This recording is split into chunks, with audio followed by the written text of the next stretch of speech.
Saya melihat diri saya tidak pantas berdiri di tempat ini di hadapan Habib Hamid. Namun demi untuk memberikan manfaat dan menjalankan amanat yang disampaikan, mudah-mudahan kita semua mendapatkan keberkahan dari Allah Subhanahu wa taala.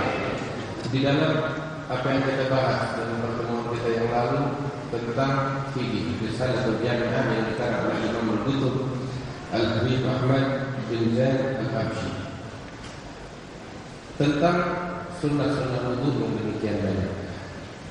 Kemarin kita membahas salah satu sunnah wudu adalah doa ba'da wudu, doa setelah wudu. Dan kita membahas bagaimana disunnahkan doa tersebut untuk dibaca usai wudu, menghadap kiblat dengan mengangkat kedua tangan kita ke arah langit, mengangkat dengan tinggi, sebagaimana diriwayatkan oleh para sahabat Rasulullah SAW. Mereka menyaksikan baginda Nabi Muhammad SAW usai wudu mengangkat kedua tangannya hatta yura bayad ibtayh, sehingga terlihat putih ketiaknya Nabi Muhammad SAW. Kemudian beliau berdoa, dan inilah doa yang beliau ajarkan: asyhadu an la ilaha illallah wahdahu la syarika lah wa asyhadu anna sayyidana Muhammadan abduhu wa rasuluh. Allahumma ij'alni minat tawwabin waj'alni minal mutatahhirin waj'alni min ibadika salihin. Dan seterusnya beberapa riwayat ditambahkan subhanallahumma wa bihamdik asyhadu an la ilaha illa anta astaghfiruka wa atubu ilaik. Allahumma ij'alni minat tawwabin waj'alni minal mutatahhirin waj'alni min ibadika salihin. Kemudian setelah itu juga, setelah membaca itu doa, disunnahkan untuk membaca surat Inna anzalnahu fi lailatul qadar, surat Al-Qadar sebanyak 3 kali. Kemudian setelah itu membaca ayatul kursi 1 kali dan qul huwallahu ahad surat Al-Ikhlas 1 kali.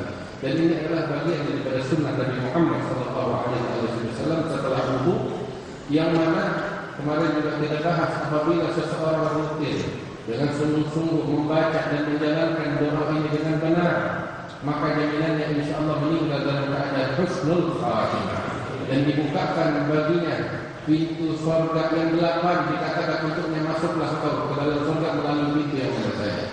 Nah, ini adalah bagian daripada sunnah Nabi Muhammad SAW yang boleh kita bahas dalam pertemuan yang lalu. Sebenarnya masih banyak lagi sunnah-sunnah yang lain, cuma di sini masih ada beberapa yang ingin saya sebutkan, yaitu ketika kita berwudu, kita disunnahkan berwudu dengan menghadap ke arah kiblat. Wudu menghadap ke arah kiblat. Ini adalah bagian daripada sunnah Nabi Muhammad SAW. Karena itu perlu diperhatikan bagi yang ingin bangun masjid. Ketika dia mau bangun masjid, dia bangun juga tempat wudu, kamar mandi dan toiletnya. Ketika dia bangun, hendaknya diperhatikan, menjadikan tempat-tempat wudhu, keran-keran wudhu semuanya itu di tempat yang mana orang ketika berwudhu menghadap ke arah kiblat. Itulah yang diajarkan oleh Nabi Muhammad SAW. Sebagaimana ketika dia bangun masjid, dia bangun kamar mandi, itu toiletnya atau WC-nya atau tempat jongkoknya, hendaknya dia bangun bagaimana caranya tidak menghadap kiblat atau membelakangi kiblat. Itulah yang diajarkan oleh Nabi Muhammad SAW. Kita dapatkan mungkin di beberapa masjid posisi keran wudhu membuat seorang yang berwudhu akan di kiblat. Tinggal kita pintar-pintarnya aja, tubuh kita bagaimana supaya kita bisa menghadap kiblat. Sebab ini merupakan sunnah yang sangat penting di dalam berwudhu. Demikian pula di antara sunnah-sunnahnya adalah al-julus, duduk ketika berwudu. Nah, duduk ketika berwudu adalah bagian daripada sunnah Nabi Muhammad SAW di dalam berwudu. Kemudian juga ketika berwudu dianjurkan untuk tidak berbincang-bincang satu sama lain. Dia wudhu sambil ngobrol, tak boleh. Ada orang manggil dia atau ngajak dia ngobrol, diam, jangan diladenin dulu. Lepas wudhu baru dijawab pertanyaannya, baru diladenin ngomongannya. Namun pada saat berwudhu kita tidak dianjurkan untuk berbicara. Disunnahkan ketika berwudhu kita diam dan membaca doa-doa yang diajarkan di dalam saat berwudhu. Nah, Kemudian di antara sunnahnya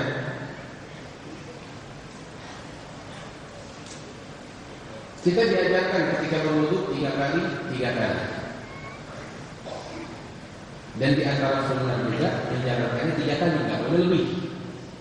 Kalau lebih hukumnya makruh, kalau kurang juga hukumnya makruh. Di dalam riwayat disebutkan bahwasanya baginda Rasulullah sallallahu alaihi wasallam memberikan contoh kepada para sahabatnya. Beliau berwudu. Beliau ajarkan sahabatnya praktek dan beliau berwudu sebanyak 3 kali. Setelah itu beliau mengatakan, ada wudu'i wa wudu'ul anbiya min qabli. Inilah wudu'ku dan wudu'nya para nabi-nabi sebelumnya. 3 kali yang diajarkan oleh Nabi Muhammad sallallahu alaihi wasallam. Ini adalah sunnah-sunnah Nabi Muhammad sallallahu alaihi wasallam yang bisa saya sebutkan. Wa illa sunnah-sunnahnya Nabi banyak banget itu.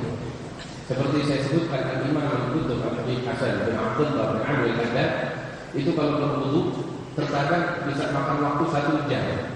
Bukan karena was-wasan, tapi wudunya 1 jam menjalankan seluruh sunnah Nabi Muhammad SAW di dalam berwudu.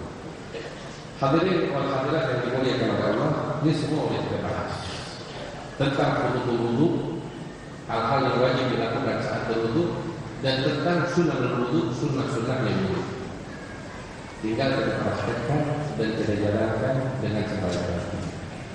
Sebab ilmu kalau nggak kita jalankan, nggak ada bedanya kita sama orang bodoh kecuali satu: hukuman bagi orang yang mengetahui ilmu nggak mengamalkannya lebih berat daripada orang yang bodoh yang tidak mengetahui ilmu. Sebagaimana yang dinyatakan oleh Imam Al-Haddad dalam kitab Adab-ul-Qulub. Hadirin yang dimuliakan oleh Allah Subhanahu wa taala. Ini semua yang kita bahas dari awal sampai akhir. Namun ada satu hal yang penting. Ketika kita menjalankan ini semua, wudu, sunnah-sunnah Nabi Muhammad sallallahu alaihi wasallam, hendaknya ketika kita menjalankan ini yang mendorong kita untuk menjalankan ini semua tiada lain satu dorongan, yaitu demi untuk meneladani Nabi besar Muhammad sallallahu alaihi wasallam. Ini ibaratnya yang kita bicarakan dari awal sampai akhir, ibarat manusia jasadnya, ruhnya ada. Manusia kalau nggak ada jasadnya nggak ada gunanya, nggak beda sama bangkai. Ruhnya ada, sifat al-ubudiyah kepada Allah Subhanahu wa taala, sifat penghambaan diri kepada Allah. Ini kita lakukan ini semua bukan sebagai rutinitas, bukan hanya sekedar kebiasaan begitu, tidak. Tapi inilah kita harus merasakan ketika kita melakukan ini semua di dalam hati kita. Kita hadirkan rasa penghambaan diri kita kepada Allah. Kita adalah hamba di hadapan Allah. Allah perintahkan ini kepada kita. Ya Allah, ini sekarang saya jalankan sebagai bentuk penghambaan saya kepada Allah. Dan saya menjalankan ini semua, ini perasaan mesti ada di dalam hati kita. Ini adalah rohnya. Ini adalah jantungnya. Kita harus merasakan yang kita teladani adalah baginda yang agung Nabi Muhammad sallallahu alaihi wasallam. Seperti saya bilang, kalau cuma sekedar melaksanakan ini semua sebagai rutinitas kebiasaan, ibaratnya jasad doang tanpa ruh. Tapi rohnya adalah perasaan, keyakinan di dalam hati ketika menjalankan ini semua, kita adalah hamba Allah, penghambaan ubudiyah kepada Allah dan peneladanan kepada baginda Nabi besar Muhammad sallallahu alaihi wasallam. Ini yang harus kita perhatikan oleh kita. Apabila ruh yang semacam ini ada di dalam hati kita, ketika kita menjalankan ini semua, ambil bawa pengaruh daripada sunnah-sunnah yang kita jalankan akan kita lihat di dalam kehidupan secara zahir dan secara batin. Pengaruhnya bakal nyata. Makanya ketika sebagaimana saya sudah pernah ceritakan, Al-Imam Syafi'i meninggal dunia, dibawa jenazahnya sebagai wasiat dari Imam Syafi'i sebelum dibawa ke masjid untuk disolatkan oleh orang-orang, diminta Imam Syafi'i minta agar jenazahnya dibawa kepada rumahnya Sayyidatina Nafisah. Imam Syafi'i pengen Sayyidatina Nafisah menyolatkan dia sebelum orang. hingga dibawa jenazah Imam Syafi'i dan disolatkan oleh Sayyidah Nafisah. Didoakan kemudian dibawa ke masjid untuk disolatkan oleh orang-orang lain. Lepas itu ucapan Sayyidah Nafisah, pujiannya untuk Imam Syafi'i. Siapa yang tak kenal Imam Syafi'i? Ilmunya hingga detik ini tersebar ke seluruh penjuru dunia. Tidak ada seorang pun di muka bumi ini melainkan mengambil keberkahan dari ilmunya Imam Syafi'i. Sampai sebelum beliau lahir pun sudah disebut oleh Nabi Muhammad sallallahu alaihi wasallam, alim Quraisy yang lahu tibaqal ardi ilma. Seorang alim dari bangsa Quraisy yang akan memenuhi seluruh penjuru dunia dengan ilmu. Imam Syafi'i kata Imam Ahmad bin Hanbal. Siapa yang tak kenal? Tapi itu semua kemudian Imam Syafi'i tidak disebut sama Sayyidah Nafisah. Sayyidah Nafisah gurunya Imam Syafi'i yang membuat Imam Syafi'i jadi semacam itu. Seorang wanita dari cucunya Rasulullah sallallahu alaihi wasallam. Apa pujian daripada Sayyidah Nafisah? Rahimallahu Syafi'i kana yuhsinul wudu. Semoga Allah rahmati Syafi'i. Dahulu masa hidupnya dia berwudu dengan bagus dan benar. Itu adalah pujian Syafi'i. Wudu yang bagaimana sampai menjadikan Syafi'i. Wudu yang enggak cuma jasad doang, wudu jasad dan ruh. Wudu yang benar-benar sempurna, semacam Imam Ali dan Rahabi. Ketika berwudu mukanya pucat, gemeteran, ketakutan. Ditanya, ya Imam, kenapa engkau berwudu pucat, gemeteran, ketakutan? Apa dia Imam dan Rahabi? Ali dan Husain dan Ali dan Fatimah. Beliau bilang, engkau bertanya pertanyaan itu kepadaku, tidakkah kau tahu setelah ini aku akan berdiri menghadap siapa? Menghadap Allah Jalla Jalaluhu wa Ta'ala. Ini wudu yang benar. Ini wudu yang akan membawa pengaruh besar di dalam kehidupan. Satu sunnah daripada sunnah Nabi Muhammad kalau kita jalankan dengan benar bakal membawa perubahan yang drastis di dalam kehidupan kita. Tidak cuma kehidupan kita, di dalam keadaan umat di seluruh penjuru dunia. Musibah yang menimpa umat tak lain karena sunnah-sunnah Nabi Muhammad yang terbengkalai, yang disepelekan oleh umat Islam. Ya, mudah-mudahan dari majelis ini kita bisa menjalankan ajaran Nabi Muhammad dengan sebaik-baiknya. Hadirin yang dimuliakan oleh Allah Subhanahu wa taala, pembahasan kita tentang wudu dan sunnah wudu sampai di sini. Insyaallah dalam pertemuan kita yang akan datang kita akan membahas tentang rukhsatul wudu. Hal-hal yang membatalkan wudu. Apa aja? Insyaallah bakal kita bahas satu persatu dengan terperinci yang mudah-mudahan bisa kita jalankan dengan sebaik-baiknya. Barusan dibacakan hadis Nabi besar Muhammad sallallahu alaihi wasallam dari sahabat Al-Barra bin Azib. Al-Barra bin Azib ini adalah salah seorang sahabat Rasulullah sallallahu alaihi wasallam.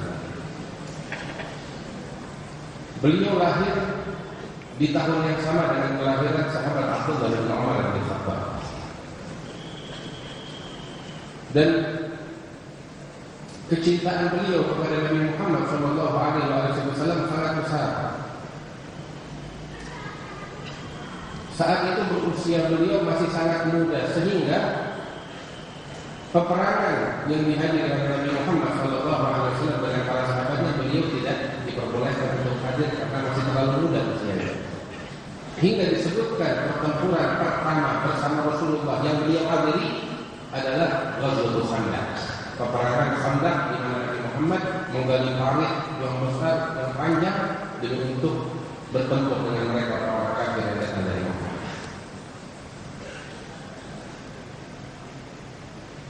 Al-Imam Tirmidzi di dalam kitabnya Syama'il Muhammadiyah banyak meriwayatkan hadis tentang sifat bentuk fisiknya Nabi Muhammad sallallahu alaihi wasallam. Dan banyak hadis yang dibawakan yang dikutip oleh Imam At-Tirmidzi kembali sanadnya kepada ini sahabat Al-Barra bin Azib. Sehingga kalau kita baca kitab Asy-Syama'il Muhammadiyah karena Imam At-Tirmidzi, kita akan dapat selalu nama Al-Barra bin Azib berulang-ulang ketika menyebutkan bentuk fisiknya Nabi Muhammad sallallahu alaihi wasallam. Dan harus kita tahu, para sahabat Rasulullah sallallahu alaihi wasallam mereka semuanya mencintai Nabi Muhammad sallallahu alaihi wasallam. Namun Ulama bilang orang-orang dari para sahabat Rasulullah SAW yang meriwayatkan hadis tentang bentuk fisiknya Nabi Muhammad SAW tidak banyak. Kenapa demikian? Kita akan dapati sahabat-sahabat yang menceritakan tentang bentuk fisiknya Nabi Muhammad adalah sahabat atau anak-anak kecil dari sahabat Nabi Muhammad SAW. Ada pun orang-orang tua sedikit dari mereka yang menceritakan tentang bentuk fisiknya Nabi Muhammad SAW. Kenapa? Kita bakal dapatin riwayat-riwayat hadis yang menceritakan bentuk fisiknya Nabi Muhammad kembalinya kepada anak-anak sahabat. Di antaranya Sayyidina Hasan, Sayyidina Husain, yang mana ketika Rasul meninggal dunia mereka masih kanak-kanak. Al-Hasan wal Husain wa Al-Barra bin Azib, Abdullah bin Umar dan yang lain-lain masih berusia belasan tahun tua. Kenapa? Ulama bilang sebab mereka orang-orang tua ketika mereka duduk di hadapan Rasulullah SAW, tidak ada seorang pun yang berani memandang secara langsung dengan nama wajah Nabi Muhammad SAW sebagai bentuk ta'zim dan penghormatan mereka yang luar biasa kepada sosok baginda Rasulullah SAW. Mereka hanya mampu melihat saja dan menundukkan kepala mereka di hadapan Rasulullah SAW. Ini orang-orang tua.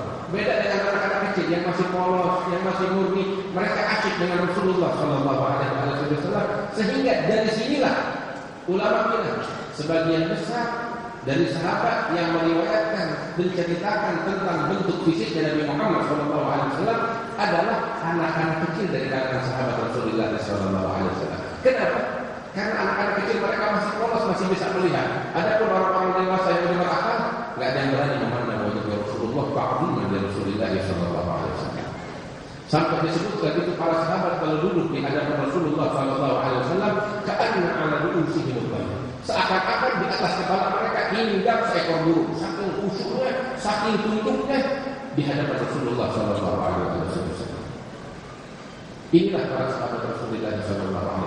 Wa Sayyidina Al-Barra bin Azib yang barusan kita bacakan hadisnya adalah salah seorang sahabat yang banyak meriwayatkan, menceritakan tentang bentuk fisiknya Nabi Muhammad SAW. Hadirin yang dimuliakan oleh Allah, hadis yang barusan kita baca, Nabi SAW mengajarkan kepada kita tentang ada doa yang dibaca sebelum tidur.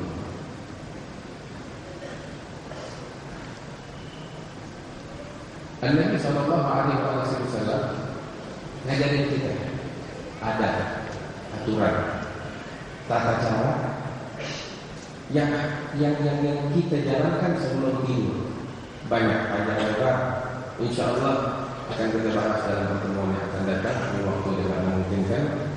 Ya, berikut dengan doa-doanya. Walhasil intinya ini doa yang diajarkan oleh Nabi Muhammad di dalam hadis. Insya Allah bakal kita bahas dalam pertemuan kita yang akan datang yang menjalankan ini doa. Nabi Muhammad SAW bilang, orang yang membaca ini doa sebelum tidurnya kemudian datang ajal, maka dia meninggal dalam keadaan suci dan husnul khatimah.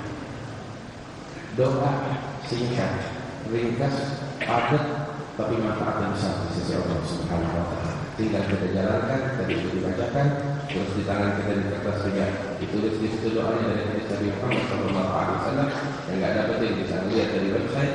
Ya, tinggal dijalankan dengan sebaik-baiknya. Penjelasannya lebih detail, lebih terperinci akan kita bahas insya Allah dalam pertemuan kita yang akan datang. Mudah-mudahan kita diberikan keberkahan oleh Allah Subhanahu wa Ta'ala. Namun terserah Allah, apa yang disampaikan oleh Habib Ali bin Abi Thalib Muhammad betul-betul indah, betul-betul bermanfaat. Mudah-mudahan bisa kita jalankan dengan sebaik-baiknya.